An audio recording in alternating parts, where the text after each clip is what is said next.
Do you wanna know?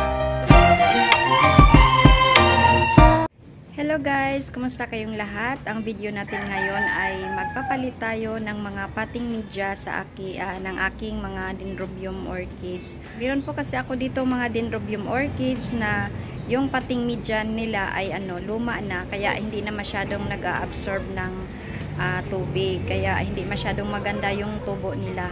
So kailangan natin silang palitan para gaganda yung tubo ng ating mga dendrobium orchids. So ipapakita ko lang sa inyo guys itong aking mga dendrobium na kailangan ng palitan yung nila, yung potting mix nila. Ito po yung aking mga dendrobium orchids na kailangan ng palitan yung kanilang mga potting media. Ayan. Kung napapansin niyo yung yung mga potting media nila, yung bunot na ginamit ko dati ay luma na. Ayan, bulok na nga yung iba. Ayan oh.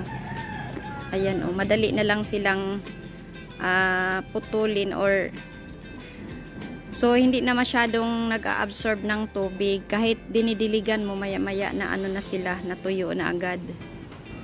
Tapos kung napapansin niyo, hindi na rin masyadong nagkakaroon ng magandang ng magandang ugat or healthy na ugat. Ayan, itong ugat na ito patay na. Ayan, dahil hindi na nga maganda yung potting media nila. Dito naman, ayan, kukunti na lang din at saka luma na. So ayan, wala nang masyadong dahon. Pati rin ito. So kailangan ko na talaga silang palitan ng panibagong bunot.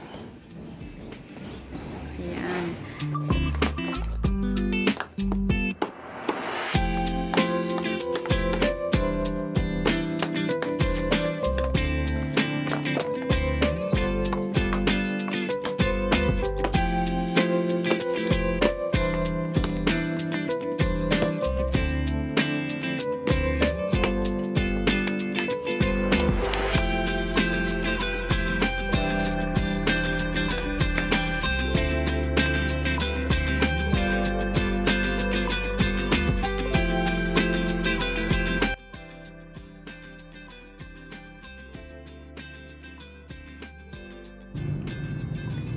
So ayan guys, itong mga luma ng bunot ay tanggalin natin para malagyan natin ng panibago.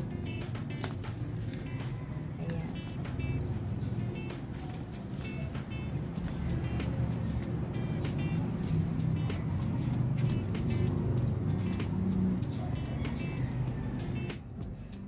So ayan guys, na bulok na rin. Bulok na yung dati nilang potting media. So kailangan natin itong tanggalin. Ayan, para mapalitan natin ng panibagong bunot. At saka yung mga guys, yung mga roots nila, ayan o pati yung mga patay na mga roots, kailangan din natin silang tanggalin. Ayan. Tapos ingat lang dahil meron din namang mga na buhay pa. Ayan oh. So kailangan nating pisilin kung pa ba sila, buo pa or na wala ng laman. Yung mga wala ng laman patay na. Ayan. Tapos yung mga ganito kailangan nating tanggalin. Ayan oh. Lang. Yung mga ganito guys, ayan oh, patay na kasi ito, kaya kailangan nating gupitin na rin, tanggalin natin kasi wala na silang gamit.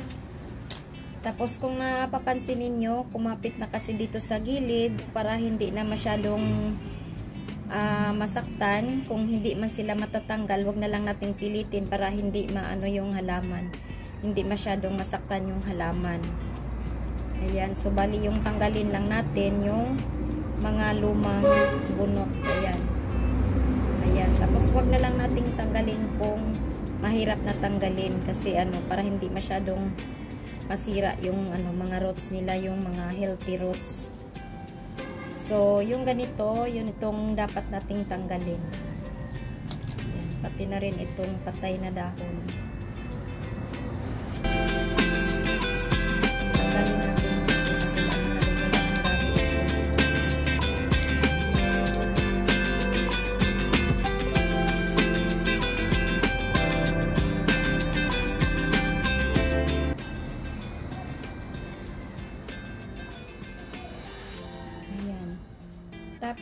yung mga ano, medyo ano na ano guys, na mga stems or itong mga canes nila, pwede rin nating bawasan. Ayan, kasi wala ng mga dahon para i-propagate na rin. Ayan, so, tulad nito, ayan oh, ano na to, so, kailangan nating tanggalan ng iba pang mga canes na hindi na masyadong maganda ang tubo.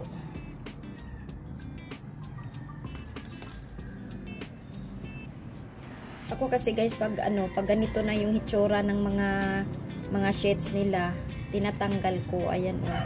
Para naman matanggal, kasi minsan dito naglalagi yung mga anong tawag niyan, yung mga bakterya. Ayan, yung mga fungus, yung mga fungi dito, yan minsan sa mga bulok na mga sheets nila. Ayan, so tinatanggal ko ito para hindi tirahan ng mga bakterya or mga fungi.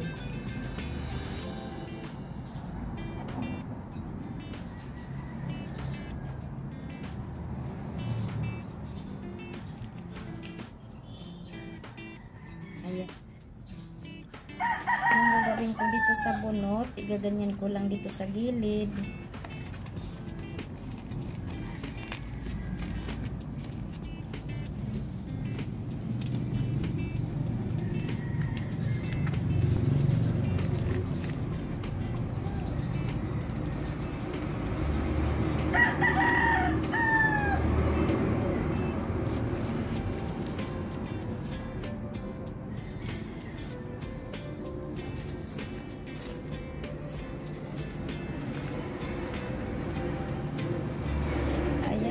Kita ninyo, ayan yung halo yung dito sa gitna. So, ang ilalagay ko itong mga naka-cubes.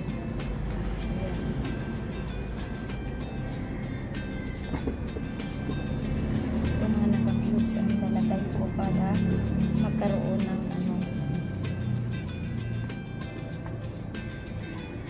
ng kapitan yung mga roots. So, kahit nakaganyan to guys, na hindi ito nakalagay sa gitna, okay lang yon, kasi yung mga roots naman ay gagapang dito sa gitna. Ayan.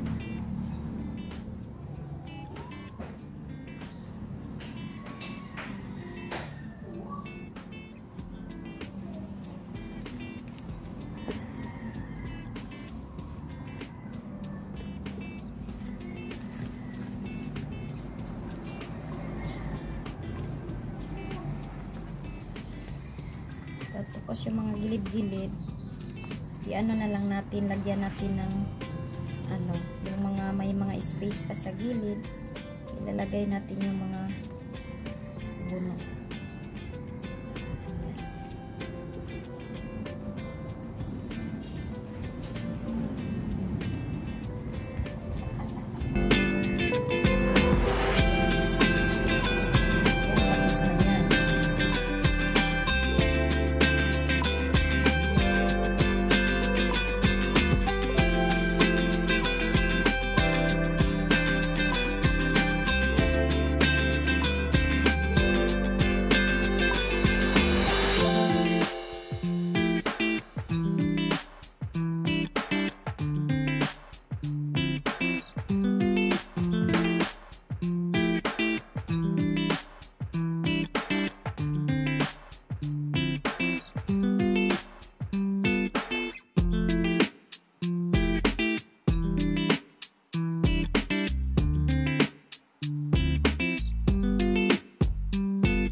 So ayan, tapos na tayo sa pagpapalit ng mga bagong pating media. So nalagyan ko na ng bagong bunot itong aking mga dendrobium orchids. Itong mga dendrobiums na ito guys ay mga mga propagations ko na, kasi ito yung mga kikis ng mga dati kong orchids. So mga propagations na rin ito. Ngayon ay meron na silang bagong bunot. So asahan natin mga ilang buwan lang ay tataba na uli ito sila. Ayan, so hanggang dito na lang guys. Maraming salamat sa inyong oras sa panonood, at sana meron na naman kayong kahit paano meron kayong natutunan dito sa aking video. Thank you so much everyone. Maraming salamat sa inyong oras.